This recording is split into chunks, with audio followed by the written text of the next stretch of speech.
Everybody, hello, welcome to my YouTube channel. Today I'm going to be explaining how to access your hotkeys or keyboard shortcuts menu on your Chromebook laptop. It's really simple. First thing you have to do is find your control key and your alt key. It's down on the bottom of the keyboard next to the space bar.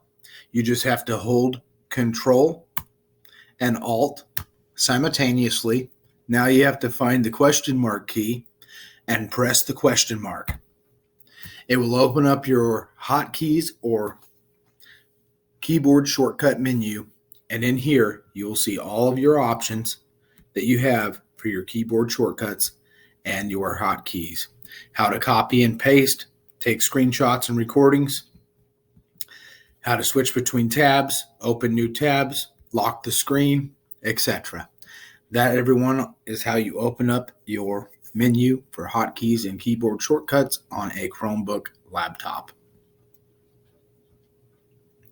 Please don't forget to subscribe to my channel and hit the thumbs up button, the like button, and leave a comment.